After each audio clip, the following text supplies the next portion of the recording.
সুপ্রিয় দর্শক, আসসালামু আলাইকুম। স্বাগত জানাচ্ছি আয়ন টিভির সাপ্তাহিক আইন বিষয়ক অনুষ্ঠান লিগ্যাল টক উইথ আনোয়ার খানে।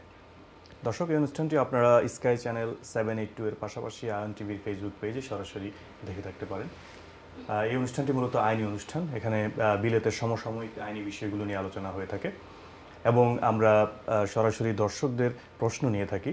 সুতরাং আপনাদের যদি আইনি বিষয়ে কোনো জিজ্ঞাসা থাকে তাহলে আপনারা অবশ্যই আমাদেরকে সরাসরি স্টুডিওতে প্রশ্ন করতে পারেন। আমরা চেষ্টা করব আপনাদের প্রশ্নের উত্তর দেওয়ার জন্যে। দর্শক, যেহেতু শুধুমাত্র ফোনের উপর বেসড করে আপনাদের প্রশ্নের উত্তর দেওয়া হয়, সেহেতু উত্তরগুলো কিছুটা জেনেরিক হয়ে থাকে। আপনাদের যদি কোনো স্পেসিফিক অ্যাডভাইস দরকার হয় অবশ্যই আপনারা সেটি কোনো সলিসিটর অথবা ব্যারিস্টারের কাছ থেকে নিয়ে থাকবেন। প্রিয় দর্শক, এই অনুষ্ঠান যেহেতু আইন বিষয়ক, সেহেতু প্রতি শুক্রবার যখন আমরা সন্ধ্যা 8টায় অনুষ্ঠানটি করি, সেখানে অবশ্যই একজন আইনজীবী উপস্থিত থাকেন বিভিন্ন বিষয়ে আলোচনা করবার জন্য, বিভিন্ন বিষয়ে পরামর্শ দেওয়ার জন্য। আজকেও তার ব্যতিক্রম নয়। আজকে যিনি আমাদের সাথে আছেন তিনি ব্রিড সলিসিটরসের প্রিন্সিপাল, কমিউনিটির অত্যন্ত পরিচিত আইনজীবী, যিনি দীর্ঘদিন যাবৎ আইনি সেবা দিয়ে আসছেন কমিউনিটিতে। তিনি মিস্টার আনোয়ার খান। আমি তাকে স্বাগত জানাবো। তার আগে বলে দিতে চাই আমরা আজকে কী বিষয়গুলো নিয়ে আলোচনা করব। আমরা আজকে আলোচনার জন্য যে টপিকগুলো ঠিক করেছি সেগুলো হলো 7 ইয়ার্স রুট বাচ্চাদের জন্য, যে কোনো বাচ্চা যদি ইউকেতে জন্মগ্রহণ করে তাহলে আফটার 7 ইয়ার্স সে কীভাবে এখানে সেটেল হবে, কীভাবে সে লিভ টু রিমেইনটা কন্টিনিউ করবে এবং তার উপর বেস করে তার প্যারেন্টসরা কোনো লিভ টু রিমেইন পাবে কিনা সেটা নিয়ে আলোচনা করতে চাই। আজকে আরও আলোচনা করতে চাই যে স্পাউস ভিসা। আপনারা জানেন যে গত কিছুদিন আগে স্পাউস ভিসায় যে ইনকাম থ্রেশহোল্ড সেটি পরিবর্তন হয়েছে এবং সেটি 18,600 থেকে 29,000 উন্নীত করা হয়েছে। সেক্ষেত্রে কিছু এক্সেপশন রয়েছে, সেই এক্সেপশনগুলো নিয়ে আমরা আলোচনা করব, যেগুলো দৈনন্দিন জীবনে আমাদের ইমিগ্রেন্টদের জীবনে আসলে সেগুলো ব্যবহৃত হয়ে থাকে। পাশাপাশি আরেকটি বিষয় আমাদের এখন সবার সচেতন হওয়া দরকার, যারা এখানে ইমিগ্রেন্ট রয়েছে এবং যারা স্পেশালি বিআরপি কার্ড যাদের রয়েছে, সেই কার্ড রিলেটেড কিছু আপডেট রয়েছে যে তাদেরকে ই ভিসায় ট্রান্সফার হতে হবে এবং সেখানে একটা অ্যাকাউন্ট করতে হবে। সেটি নিয়েও আমরা আজকে কথা বলবো। এই বিষয়গুলো নিয়ে কথা বলবার জন্য আমি যিনি আজকে আমাদের অতিথি রয়েছেন তাকে স্বাগত জানাতে চাই। আনোয়ার ভাই, কেমন আছেন? ঈদ মোবারক আপনাকে। ঈদের কারণে আমাদের অনুষ্ঠানে একটু বিরতি ছিল, আজকে আবার ঈদের পরে আমরা এসেছি। তো আশা করি আপনি ভালো ছিলেন, আপনার ঈদ ভালো কেটেছে। আনোয়ার ভাই, আমরা যেটা আলোচনা করতে চাই আজকে, যে বাচ্চাদের তো অনেক ধরনের রুটই আসলে এখানে রয়েছে, ইমিগ্রেশনের অনেক ক্যাটাগরি রয়েছে। তার মধ্যে 7 ইয়ার্স রুটটি একটু বেশি জনপ্রিয় অথবা সবার কাছে একটা কমন ইস্যু, কিন্তু এই রুটগুলো নিয়ে আসলে অনেকটা কনফিউশনও রয়েছে লোকজনের মাঝে, যে আসলে কোন ধরনের লিভ পাবে, কীভাবে পাবে, কোন সময় অ্যাপ্লিকেশনটা করা উচিত, এবং বাচ্চা এখানে জন্মগ্রহণ করলে কী হবে, বাইরে জন্মগ্রহণ করে এখানে আসলে কী হবে। সো সে বিষয়ে আপনি যদি একটা ওভারভিউ দিতেন যে আসলে এটা কেন 7 ইয়ার্স নামেই পরিচিত এবং এটা কী ধরনের লিভ পেয়ে থাকে, কারা এটার জন্য অ্যাপ্লিকেবল। ধন্যবাদ তোহাস। সুপ্রিয় দর্শক, আমরা ঈদের পরে আজকে প্রথম অনুষ্ঠান, সেই জন্য আপনাদেরকে ঈদ মোবারক দিচ্ছি, একটু লেট ঈদ মোবারক। আমাদের এই বিষয়গুলো আমরা বিভিন্ন ফোরামে আগে আলোচনা করেছি। একটা বিষয় বলি, আগে এই রুলগুলা অনেক ক্লিয়ার ছিল। আগে এই বিষয়গুলো 9 জুলাই 2012-তে আসে সেটা ইমিগ্রেশন রুলে বিভিন্নভাবে প্যাচ লাগাইয়া এটাকে এমন করছে যে এখন লোকজনই কনফিউজড হয়ে গেছে। বাট 2022-এ আইসা এটাকে আবার একটা ক্লিয়ার রুট দিয়ে দিছে বাচ্চাদের জন্য। আপনাদেরকে একটু ধৈর্য ধরে মনোযোগ দিয়ে 2 মিনিট বা 3 মিনিট শুনতে হবে। এখানে আমরা বেশি আলোচনা করব না, এখানে অনেকগুলা বিষয় আছে, শুধু মেইন বিষয়গুলো আলোচনা করি। প্রথম কথা হইল, কোনো বাচ্চা যদি দেশে 7 বছর থাকে, আগের বিষয়গুলো ছিল 7 বছরের পরে বাচ্চা এবং বাচ্চার ডিপেন্ডেন্ট বা বাচ্চার বাবা মা প্যারেন্টস অথবা অন্যান্য ভাই বোনদেরকে নিয়ে আমরা 10 ইয়ার্স রুটে একটা অ্যাপ্লিকেশন করতাম। এই 10 ইয়ার্স রুটে অ্যাপ্লিকেশন করলে ওইটা একটা আরও কমপ্লিকেটেড ছিল, যে ওখানে 7 বছরের পরে গিয়া পাইলে আরও 10 বছর, তার মানে 17 বছর। এই বিষয়গুলো এখন পরিষ্কার হয়েছে। সরি এক্সকিউজ মি, বিষয়গুলো হলো কোনো বাচ্চা যদি এই দেশে জন্মগ্রহণ করে তার লিভ থাকুক বা না থাকুক, তার বাবা মার লিভ থাকুক বা না থাকুক, নতুন 2022-এর ল এটা পরিষ্কার। এটা আমরা আগেও আপনাদের সাথে কথা বলেছি। আমার মনে হয় ইদানিংকালে আমরা এই ইনকোয়ারিগুলো পাচ্ছি বেশি, সেজন্য একটু আলোচনা করা দরকার, to make it clear to the community people. বাচ্চা 7 বৎসর এই দেশে আছে, born in this country, they can apply for indefinite leave to remain. এখানে একটু প্যাস আছে বলে যাচ্ছি, বা এখানে বাচ্চার কোনো প্যারেন্টসকে সেটেলমেন্ট লাগবে না, বাচ্চা তার নিজ ক্যাটাগরিতে ইনডেফিনিট লিভ অ্যাপ্লিকেশন করতে পারে। এখন যদি বাচ্চার কোনো, এই জায়গাটা ক্লিয়ার করে দিই, এটা 7 বৎসর না, তবুও ব্যাপারটা ক্লিয়ার করি। বাচ্চার either parents of the child যদি ইনডেফিনিট লিভ টু রিমেইন থাকে বা অথবা সেটেলমেন্টের স্ট্যাটাস থাকে, তাইলে ওই বাচ্চাটা যাই থাকুক, সে জন্মের পরেই এখানে পাসপোর্ট অ্যাপ্লিকেশন করতে পারবে।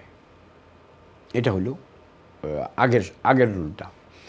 এখনকার রুলটা একটু ইমপ্রুভ করছে এই ক্ষেত্রে। আগে কিন্তু 7 বৎসর বাচ্চা থাকার পরে indefinite leave to remain application করা যেত না, এখন এই কাজটা করা যাবে।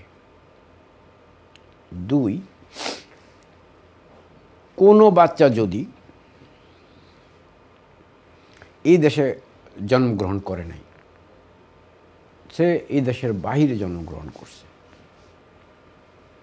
এই দেশে আসছে, 7 বৎসর ছিল, লিভ থাকুক বা না থাকুক, 7 বৎসর থাকলে তার অটোমেটিক আগের রুটে, স্পেশালি যারা ওভারস্টেয়ার থাকেন, আগের রুটে তাকে ওই 7 বৎসর পরে তাকে 10 ইয়ার্স রুটে ভিসা দেওয়া হবে। সে ওই বাচ্চা যার 7 বৎসর হইল, তার ছোট ভাই বোন এবং তার বাবা মা, this is A clear private life. তো এই প্রাইভেট লাইফের এই ক্যাটাগরিতে ওই বাচ্চাটা যেটা এই দেশে জন্মগ্রহণ করলো না, সে কবে indefinite leave to remain application করতে পারবেন? That is the big question to the community, এবং এটাই আমরা রেগুলার ফেস করতেছি। যাদের বাচ্চা এই দেশে জন্মগ্রহণ করে নাই, বাট এসে এখানে 7 বৎসর ছিল, on that basis say 7 years root অ্যাপ্লিকেশনে সে ভিসা পাইল। ওই বাচ্চার যখন ফার্দার প্রথম একটা এক্সটেনশন, প্রথম অ্যাপ্লিকেশনটা যখন গ্র্যান্ট হবে, ফার্দার এক্সটেনশনের পরে, ফার্দার লিভ টু রিমেইনের পরে যখন শেষ হবে, সে indefinite leave to remain application করতে পারবে। তাহলে ব্যাপারটা আরেকটু কম্পেয়ার করে বলে দিই, যে বাচ্চাটা এই দেশে আছে, জন্মগ্রহণ করছে, সে 7 বছরের ইনডেফিনিট লিভ টু রিমেইন পাবে। আর যেই বাচ্চাটা এই দেশে জন্মগ্রহণ করে নাই, সে 7 বছরে অ্যাপ্লিকেশন করার পরে আরও 5 বছর তাকে এই দেশে থাকতে হবে। তার মানে সে 12 বছর পরে indefinite leave to remain application করতে পারবে। আমার মনে হয় বিষয়টা আপনাদের কাছে পরিষ্কার, আর এর বেশি বলার প্রয়োজন। আমার একটু ছোট্ট কোশ্চেন আছে আনোয়ার ভাই, যে বাচ্চা 7 বছর পরে ইনডেফিনিট লিভ টু রিমেইন পাচ্ছে, সে পাসপোর্টের জন্য কখন অ্যাপ্লাই করবে? That is standard eligibility criteria for passport. তাকে তো তাকে কি ন্যাচারালাইজেশনের মাধ্যমে যেতে হবে নাকি? আগে ন্যাচারালাইজেশনের মাধ্যমে যেতে হবে, দ্যাট ইজ দ্য ইস্যু। যেই লোক, এটা শুধু এই বাচ্চাদের জন্য না, এই দেশের সকল সেটেলমেন্টের ক্ষেত্রে, European settlement, indefinite leave to remain, এটা স্ট্যান্ডার্ড ল হইল 1 ইয়ার। মানে after 1 year of granting indefinite leave to remain, this is a standard rule. এটা জেনারেল রুল বলি আমরা। জেনারেল রুল হলো ইনডেফিনিট লিভ টু রিমেইন পাওয়ার 1 বছর পরে সে ন্যাচারালাইজেশন অ্যাপ্লিকেশন। ধন্যবাদ আনোয়ার ভাই, আমাদের একটি কল আছে, আমি কলটা নিয়ে আসি। দর্শক আসসালামু আলাইকুম, কোথা থেকে বলছেন এবং আপনার প্রশ্নটি কি? দর্শক কি আমাদেরকে শুনতে পাচ্ছেন? দর্শক আমাদেরকে কি শুনতে পাচ্ছেন আপনি? আমরা মনে হয় দর্শককে হারিয়ে ফেলেছি আনোয়ার ভাই। তবে যে একটা এক্সেপশন রয়েছে যেটি আপনার স্পাউস ভিসার ক্ষেত্রে, যারা স্পাউস রুটে আছে, যে যখনই ইনডিফিনিট লিভ টু রিমেইন পাবে তারপরেই সে ন্যাচারালাইজেশন অ্যাপ্লিকেশন করতে পারে, তাকে কিন্তু 1 বছর অপেক্ষা করতে হয় না। সেটা আগের রুটই ছিল না। আগে যখন 2 ইয়ার্স রুট ছিল ওই সময় এই জিনিসটা ছিল না। জি, আমরা আবারও আসবো। আমরা সম্ভবত দর্শকের সাথে কানেক্ট করতে পেরেছি। দর্শক আসসালামু আলাইকুম, আপনি কোথা থেকে বলছেন এবং আপনার প্রশ্নটি কি? আসসালামু আলাইকুম। আসসালাম, জি আপনার প্রশ্নটি বলুন এবং কোথা থেকে ফোনটি করছেন আপনি? জি, আমি ম্যানচেস্টার থেকে ফোন করছি। জি, আমার প্রশ্ন হলো, আমার ইটালিয়ান পাসপোর্ট, তো আমার আগের ব্রেক্সিটের আগে যে রুল ছিল এই রুলটা কি রয়ে গেছে যে আমার আম্মা আব্বা কিংবা ভাই বোনকে আনার জন্য, না নতুন কোনো রুল হয়েছে? ব্রিটিশ পাসপোর্টে এরকম, ইটালিয়ান পাসপোর্ট সেম রুল নাকি পুরানা রুলটা রয়ে গেছে ব্রেক্সিটের আগে, এটা আমি জানতে চাচ্ছি। জি, সুতরাং আপনি বলতে চাচ্ছেন আপনার ইতালিয়ান পাসপোর্ট এখন আপনার বাবা মাকে আনার জন্য কোনো অপশন আছে কিনা, এই তো আপনার কোশ্চেন? জি জি জি জি জি। আপনি এখন কোন রুটে আছেন? আপনি কি প্রি সেটেলমেন্টে আছেন নাকি সেটেলড হয়ে গেছেন? সেটেল হয়ে গেছে। সেটেলমেন্টে আছেন, জি। আপনি আমাদের সাথেই থাকুন। জি আনোয়ার ভাই, আমাদের দর্শকের প্রশ্নের উত্তর। না, এটা তো আমার মনে হয় উনি আরেকটা জিনিস জানতে চাইছিলেন যে ব্রিটিশদের জন্য আর ইউরোপিয়ানদের জন্য কি পার্থক্য। আপনারা অনেক লাকি আপা যে আপনারা ইউরোপ থেকে এসে সেটেল করছেন ওই রুটে, সেই জন্য আপনার বাবা মা আনার পারমিশন পাচ্ছেন। আপনি যদি ব্রিটিশ হইতেন, ইট ওয়াজ নট দ্যাট ইজি যে আপনি আপনার বাবা মাকে এত সহজে আনতে পারতেন, তা না। এইখানে অ্যাডাল্ট ডিপেন্ডেন্ট রিলেটিভ ছাড়া বাবা মাকে এই দেশে সেটেল করানো ভেরি ভেরি ডিফিকাল্ট। আমরা এটা আগেই বলছিলাম যে ইউরোপিয়ান ল অ্যান্ড ব্রিটিশ লর মধ্যে ডিসক্রিমিনেশন আছে, এখানে সিরিয়াস ডিসক্রিমিনেশন। একজন ব্রিটিশ নাগরিক তার বাবা মাকে 65 হওয়ার আগ পর্যন্ত আনতে পারবে না, অথচ ইউরোপিয়ান নাগরিক তার বাবা মার বয়স যতই হোক 30-35 হলে তার বাবা মাকে নিয়ে আসতে পারবে। Yes, this law is still valid. আপনারা ইচ্ছা করলে এখন এই অ্যাপ্লিকেশনগুলো করতে পারবেন। আমি জানি না এখন পর্যন্ত তো কোনো না, এখনো তেমন কোনো চেঞ্জ আসেনি। শুধুমাত্র রিলেশনশিপটা প্রুভ করতে পারলে এবং ডিপেন্ডেন্সিটা প্রুভ করতে পারলে যথেষ্ট। এখানে একটা জিনিস চেঞ্জ হয়েছে। আগে মানে আগের ইউরোপিয়ান লতে যেমন ঢালাও এক্সটেন্ডেড ফ্যামিলি মেম্বার আনতে পারত, আমরা বলি আর্টিকেল 7 ক্যাটাগরিতে যেই রিলেটিভসদের কথা বলা আছে তাদেরকে কিন্তু আনার জন্য এখনও বার নাই। এখন বারটা শুধু অল্প মানে চেঞ্জ হয়ে গেছে, সেটা হলো এক্সটেন্ডেড ফ্যামিলি মেম্বার। যেমন ধরেন আপনার চাচতো ভাই, আপনার মামতো ভাই, আপনার খালতো ভাই, আপনার বোন, চাচি, মামু, খালু, হোয়াটএভার। এই ক্ষেত্রে ল ছিল তখন যে স্পাউস অ স্পন্সর, এখানে 2টা প্রভিশন আছে। আপনি যদি ব্রিটিশ সিটিজেন হন, আপনি কি আপনার শাশুড়ি আনতে পারবেন কি না, এই ল নিয়ে আমাদেরকে কোর্টে বহুবার আর্গুমেন্ট হয়েছে। ল ইজ ক্লিয়ার যে আপনি আপনার শাশুড়িকে আনতে পারবেন, কিন্তু এগুলো নিয়ে কোর্ট অফ আপিলে বহু ডিসিশন আছে, বহু রকমের কেস ল আছে। এগুলা এখন সেটেলড কেস আছে যে ইয়েস আপনি আনতে পারবেন। সো এগুলা নিয়ে আপনাদেরকে খুব বেশি চিন্তা করা দরকার নাই আপা। আমরা যদি দর্শকের প্রশ্নে আবার ফেরত যাই, যে ওনার জন্য উত্তর হলো যে উনি যেহেতু ইতালিয়ান পাসপোর্ট আছে, ওনার বাবা মাকে আনতে পারছেন। বাট ব্রিটিশ সিটিজেন যারা, আমরা এই বিষয়কে একটু আলোচনা করতে পারি কিনা, যে তারা অ্যাডাল্ট ডিপেন্ডেন্ট তথা যদি প্যারেন্টসকে আনতে চায়, সেক্ষেত্রে কী ধরনের রিকোয়ারমেন্টস ফুলফিল করে আনতে হবে, অথবা কত থ্রেশহোল্ডটা কেমন, সেটা নিয়ে আপনি যদি এটা কিন্তু এই যে আমাদের যারা কোশ্চেন করছেন ওখানেও কিন্তু আরেকটু কিছু কথা বলার আছে। ওই যে অ্যাপেন্ডিক্স FMSCতে যে বিষয়গুলো বলা থাকে বা এই ধরনের এভিডেন্সিয়াল প্রুফ যে বিষয়গুলো, আপনারা যারা ইউরোপিয়ান সিটিজেন সেটেলমেন্ট আর প্রি সেটেলমেন্টে আছেন, আপনাদেরকে বিষয়গুলো কতগুলো বিষয় কিন্তু কোর্ট এগুলো সিরিয়াসলি, যদি আপনি না হন কোর্টে যখন যাবে, কোর্ট আপনাদেরকে কিভাবে দেখবে। আপনি প্রথমত আপনার প্যারেন্টস আপনার উপর ডিপেন্ডেন্ট কিনা, এটা একদম ক্লিয়ার প্রমাণ করতে হবে। 2, আপনি এই দেশ থেকে তাদের জন্য নিয়মিত টাকা পাঠান কিনা। 3, আপনার ইনকাম আছে কিনা। 4, আপনার বাপ বা আপনার প্যারেন্টস এই দেশে আসলে তার থাকার অ্যাকোমোডেশন আছে কিনা, এই বিষয়গুলো একটু দেখতে হবে। একটা জিনিস শুধু বলে রাখি, এই জায়গাটা মোস্টলি ক্রিটিক্যাল হলেও আপনার ডিপেন্ডেন্সি কীভাবে প্রমাণ করবেন, এটা এক একটা জায়গায় হাজব্যান্ড ওয়াইফের ডিপেন্ডেন্সি একরকম, বাবা মার ডিপেন্ডেন্সি আরেক রকম। এই টেস্টটা কিন্তু ব্রিটিশ নাগরিকদের ক্ষেত্রে সেম টেস্ট অ্যাপ্লাই হয়েছে, যে আপনি যে আপনার বাবা মা আপনার উপর ডিপেন্ডেন্ট, কীভাবে ডিপেন্ডেন্সি হবে, যে সে আপনার থেকে টাকা না নিলে চলতে পারে না। 2, ভেরি ইম্পর্টেন্টলি, যে আপনি আপনার বাবা মার রেগুলার খোঁজখবর রাখেন, এটা প্রমাণ। কীভাবে প্রমাণ দিবেন? আপনি তাদেরকে ফোন করেন, সেই যে ডাক্তারের কাছে যায় সেই ডাক্তারের অ্যাপয়েন্টমেন্ট আপনি বুক করে দেন, ডাক্তারের সাথে আপনি কথা বলেন। এইসব বিষয়গুলো কিন্তু অ্যাট লেংথ এগুলো আসবে। এইগুলা ডকুমেন্টস রিকোয়ারমেন্টের জন্য আপনারা একজন ভালো লয়ারের পরামর্শ নেন। ইটস নট ইজি যে আপনি একটা অ্যাপ্লিকেশন করে দিলেন আর আপনার বাবা মা চলে আসলো। এখানে অনেকগুলা ইফ অ্যান্ড বাটের বিষয় আছে। দয়া করে অ্যাপ্লিকেশন রিফিউজ করার পরে আমাদের কাছে এমনও বহু বিষয় আছে যারা অনেকেই মনে করেন এটা সহজ বিষয়, আমরা করে ফেলবো।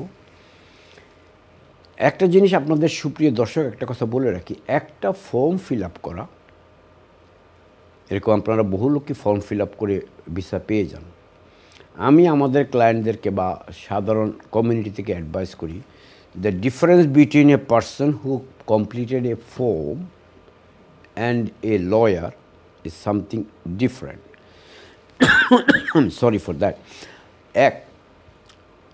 আপনারা যারা এই ফর্মগুলো ফিল আপ করেন তারা হয়তো জীবনে একটা বা দুইটা করেন, আর যারা লয়ার এই বিষয়ে কাজ করে তারা প্রতিদিনই একটা দুইটা করে। এখন একটা লয়ার যদি 10 বছর এই কাজগুলা করে, তার হয়তো 10,000 ফর্ম ফিল আপ করার অভিজ্ঞতা আছে। তাহলে এই অভিজ্ঞতাটা আপনাদের থেকে বেশি, নাম্বার 1। নাম্বার 2, লয়ার যখন ফর্ম ফিল আপ করে তখন চিন্তা করে যে ইনফরমেশনগুলো আমি যেভাবে দিব তার পিছনের ল কী, ওই ল চিন্তা করে সে ইনফরমেশনগুলো দেয়, and on the basis of the case law. আমরা আপনাদেরকে এই কেস লটা বুঝাইতে একটু সমস্যা নাই, মানে এই দেশের কোর্টে কী কী জাজমেন্ট বলা আছে কোন বিষয়ের উপরে, সে একটা ডকুমেন্টসের উপরে। আপনাকে আমি বললাম ডিপেন্ডেন্সি প্রুভ করতে হবে, এর উপরে অনেকগুলা কেস ল আছে। তো যে আপনার অ্যাপ্লিকেশনটা করতেছে একজন লয়ার, সে কিন্তু ওই কেস লগুলো জানতেছে, লটা জানতেছে, আর আপনাকে ওই ফর্মটা কমপ্লিট করতেছে। কিন্তু যারা এগুলা জানতেছে না তাদেরকে আমরা বলি ইট ইজ এ ক্লিয়ার জুরিসপ্রুডেন্স হইল এমন, আমরা বলি কমন সেন্স ল। যারা কমন সেন্স ল অ্যাপ্লাই করে ফর্ম ফিল আপ করে তারা কিন্তু সাকসেসফুল হয়, বাট বিহাইন্ড দ্য সিন কী থাকে, কোন লটা কোথায় কিভাবে হয়, সেই বিষয়গুলো ওনাদের জানা থাকে না বলি রিফিউজালের মাত্রা একটু বেশি থাকে। ধন্যবাদ আপনাকে আপা। আনোয়ার ভাই, আপনি আচ্ছা, এই জিনিসটা একটু বলে নিই, অ্যাডাল্ট ডিপেন্ডেন্ট যেহেতু কথাটা আসছেই, আজকে আমরা এই বিষয়টা আলোচনা করার জন্য রেডি ছিলাম না। However, adult dependent relative British সিটিজেনদের ক্ষেত্রে, যারা ব্রিটিশ সিটিজেন তারা যদি তাদের বাবা মাকে আনতে হয় তখন তার বাবা মার বয়স 65+ হইতে হবে। এখন 65+ হইতে হবে, এটা হইল জেনারেল রুল, বা ধরেন এটা হইল ল। এই যে একটা ল দিয়ে বসায় রাখলো, পার্লামেন্ট আইন পাশ করে দিল, এর মাঝখানে যে কতগুলা বিষয় আছে, কিভাবে এই ডিপেন্ডেন্সি প্রুভ করবে, এই বিষয়গুলা এক একটা জায়গায় এক এক ধরনের টেস্ট আছে। আপনাদেরকে ডিটেলস বলতেছি না, কিছু বলি। যেমন বললাম ইউরোপিয়ান সিটিজেনদের বাবা মার ক্ষেত্রে, এই ব্রিটিশ সিটিজেনদের বাবা মার ক্ষেত্রে একই ধরনের টেস্ট, মূলত দুইটা টেস্ট কিন্তু আপনাদেরকে সিরিয়াসলি দুইটা বিষয় খেয়াল রাখতে হবে। এক, তাদের হেলথ কন্ডিশন দেখাশোনা করার কোনো লোক নাই, এটাতে কিন্তু ইউরোপিয়ান সিটিজেনের জন্য দেখাশোনা করার লোক আছে কি নাই, that is immaterial. But British সিটিজেনদের জন্য এই জিনিসটা প্রমাণ করতে হবে যে তাকে, মানে যেইখানে ব্রিটিশ সিটিজেন তার বাবা মাকে দেখাশোনা করার জন্য বাংলাদেশে কোনো লোক নাই। এখন আপনারা যখন এখানে বিভিন্নভাবে ইমিগ্রেশন পাস করতেছেন, তখন তো আপনারা বলছেন যে আমার বাংলাদেশে বাবা মা আছে, ভাই আছে, বোন আছে, মা ও চাচা আছে, বাচ্চা অন্যরা আছে। আগে যখন আপনি ডিক্লারেশন দিয়ে দিচ্ছেন যে আমার ভাই আছে, বোন আছে, এখন যদি আপনি বলেন যে আমার ভাই বোন নাই, কেউ নাই, আমার বাবা মা একা, আপনি কিন্তু এখানে আপনার বক্তব্যে একটা ডিসঅনেস্ট এলিমেন্ট পাওয়া যাচ্ছে। এই ডিসঅনেস্ট এলিমেন্টটা যদি তারা ধরে,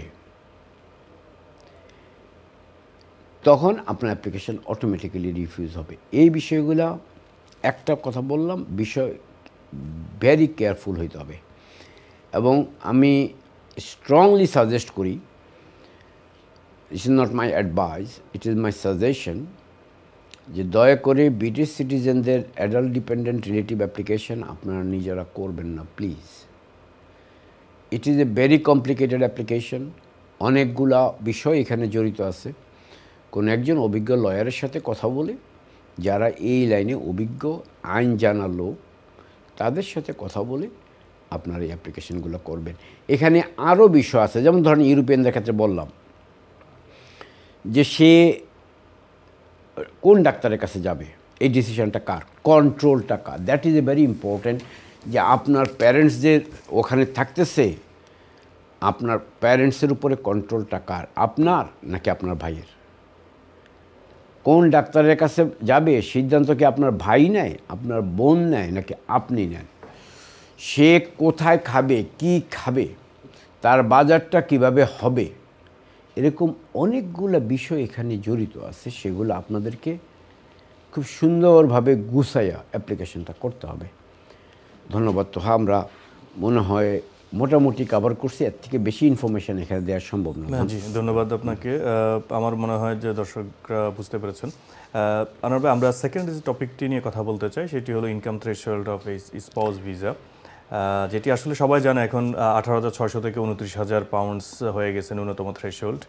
বাট আমরা যে বিষয়গুলো নিয়ে কথা বলতে চাই সেগুলো একটু এক্সেপশন এবং একটু আনকমন, সবার ক্ষেত্রে সেটি প্রযোজ্য নয়।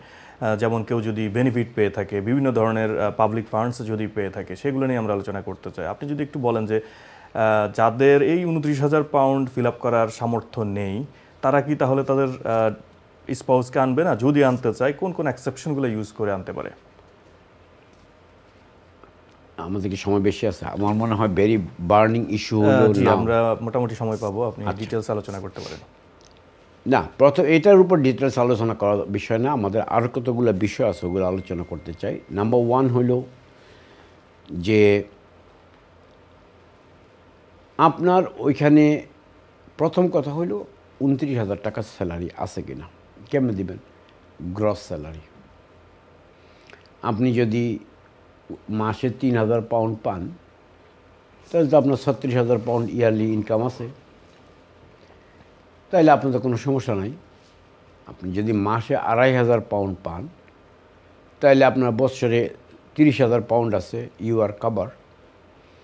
এই টাকাটা কিন্তু গ্রস, আপনি গ্রস স্যালারি যত পান, আপনি গ্রস স্যালারি যা পান, ওখান থেকে আপনার ট্যাক্স কাটে, ওখান থেকে আপনার ন্যাশনাল ইন্স্যুরেন্স কাটে, ওখান থেকে আপনার বিভিন্ন জিনিস কাটার পরে একটা নেট পে করে আপনাকে। এই নেট পে না, আপনার গ্রস পেটা যা হবে সেইভাবে আপনাকে দেখতে হবে আপনি 30,000 পাউন্ড পান কিনা। This is the standard general rule. এগুলা বিভিন্ন ক্যাটাগরিতে ভাগ করা হয়েছে। এটা নিয়ে আমরা গত কয়েকদিন আগেই মনে আলোচনা করছিলাম, সেই আলোচনাটা আমরা ডিটেলসে যাই না। আমি শুধু কাপল অফ বিষয় আপনাদেরকে যেগুলা রিয়েল আমাদের কমিউনিটি জানা দরকার, সেটা হলো নাম্বার ওয়ান, আমাদের কাছে প্রশ্ন আসে, একজন লোক পেনশনে আছে, সে তার বউকে আনতে পারবে কিনা? That is a very serious question now, বা ইদানিংকালে আমাদের কাছ থেকে এই ধরনের কোয়ারিগুলো বেশি আসে, সেই জন্য আমরা আপনাদেরকে বলতেছি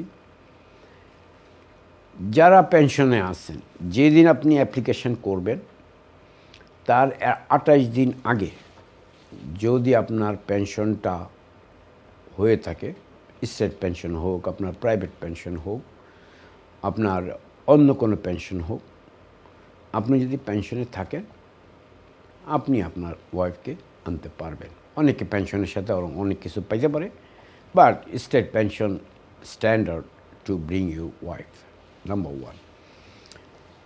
এখন কোশ্চেন আসতে পারে, আপনি বললাম স্টেট পেনশন, কোশ্চেন আসতে পারে বেনিফিটেরও কী হবে বাবা? তাহলে একটা লোক বেনিফিটে আছে, সে কি বউ আনতে পারবে? এইটা ইমিগ্রেশন রুলে পরিষ্কার করে কিছু বেনিফিটের কথা বলা আছে। এর মধ্যে আমাদের জন্য যেগুলো প্রযোজ্য সেইটা আমরা বলি ডিসেবিলিটি লিভিং অ্যালাউন্স, অনেকেই পায়। তারপরে পার্সোনাল ইন্ডিপেন্ডেন্স পেমেন্ট, এগুলা পিআইপি বলেন আপনারা। পিআইপি এবং ডিসেবিলিটি লিভিং অ্যালাউন্স যারা পাবে, আমাদের সচরাচরের ক্ষেত্রে এই দুইটা জিনিস যারা পাবে তারা এই জিনিস তার ওয়াইফকে আনতে পারবে। এখন বিষয় হলো এখানে কতগুলা ক্যাটাগরি অফ বেনিফিট আছে। আপনাকে আমরা প্রেফার করি, মানে আমরা সাজেস্ট করি যে যাদের এনহ্যান্সড রেট আছে তাদের অ্যাপ্লিকেশান মোরলেস এই গ্রাউন্ডে রিফিউজ হবে না। আচ্ছা, এইটা হইল জেনারেল রুল।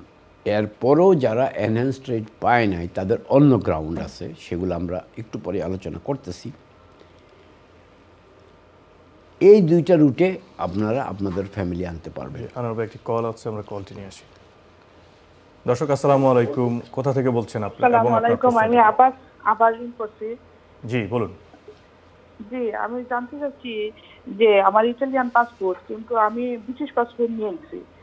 এখন কি আমি ইটালিয়ান পাসপোর্টটা ইউজ করে আমার বাবা মাকে আনতে পারবো? জি ধন্যবাদ, আপনার প্রশ্ন একদমই ক্লিয়ার। না, এই প্রশ্নের জবাব আমরা এখানে দিতে পারবো না। আপনার সাথে আমাদের আরও কিছু জানতে হবে। দুঃখিত, আপনারা মনে হয় অন এয়ার আমরা এত ডিটেলস বলতে পারবো না। আপনি দয়া করে কোনো লয়ারের সাথে যোগাযোগ করেন, ওনারা আপনার পরিস্থিতি বুঝে, সার্কামস্টেন্সেস বুঝে এই বিষয়ে আনসার করতে পারবেন। ধন্যবাদ আপা। জি, আপনি যে বিষয়ে আলোচনা করছিলেন যে কোন বেনিফিটগুলো নিতে পারবে। বেনিফিট হইলে আপনি আপনার স্পাউস আনতে পারবেন। আর আরেকটা বললাম, যদি আপনার 29,000 হয় অথবা আপনি যদি পেনশন পান। আরও কিছু আছে, সেগুলো নিয়ে আমাদের সমাজে খুব বেশি জড়িত না। আমাদের সমাজের সাথে যেগুলো জড়িত সেগুলো বলে যাচ্ছি। এখন কথা হইল, একটা ভুল ধারণা আপনাদেরকে ভাঙাইয়া দিই। অ্যাকচুয়ালি আপনারা যখন কোনো লয়ারকে ফোন করেন যে ভাই আমার তো ওই ক্যাশ সেভিংস আছে প্রচুর, আমি কি বউ আনতে পারবো? এই ক্যাশ সেভিংসটার ব্যাপারে একটু ধারণাটা চেঞ্জ করে দিই।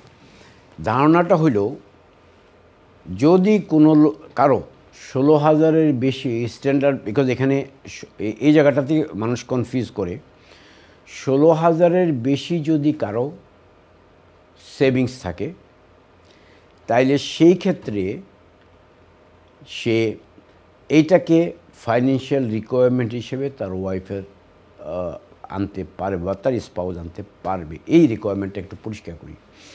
পরিষ্কার হইল, সে ধরেন আপনার এখনকার রেট হলো 29,000, 29,000 আপনার ইনকাম থাকতে হবে। তাইলে আপনার ওয়াইফকে আসতে হবে, প্রথম ভিসাটা হবে, বা আপনার হাজব্যান্ড স্পাউসকে আসার জন্য প্রথম ভিসাটা হবে 2.5 years। তাহলে প্রথম আপনাকে 29 টাইম 2.5 গুণ করতে হবে। সেই গুণ করলে আপনার ইনকাম মোটামুটি ধরেন লাগবে, আমার এক্সাক্ট ফিগারটা মনে নাই, তো 29,000-এর 2.5 প্লাস ওই যে 16,000 বেসিক আছে, ওই 16,000 এর সাথে যোগ হবে। আমি কি পরিষ্কার বুঝাতে পারলাম ব্যাপারটা? আপনার এটা যদি আগে যেমন আমাদের 18,600 ছিল, আগে থিওরি ছিল 18,600 টাইমস 2.5, এখনকার থিওরি হলো 29,000 টাইমস 2.5, মানে 29,000কে 2.5 বা দিয়া গুণ করতে হবে। গুণ করার পরে সেই গুণের সাথে আরও 16,000 পাউন্ড যোগ করতে হবে। যোগ করে যেই অ্যামাউন্টটা দাঁড়াবে সেইটা হবে আপনার টোটাল অ্যামাউন্ট, এবং সেইটা এখনকার সময় হবে 88,500। আপনাদের যদি 88 or 98? 88,500, I think so.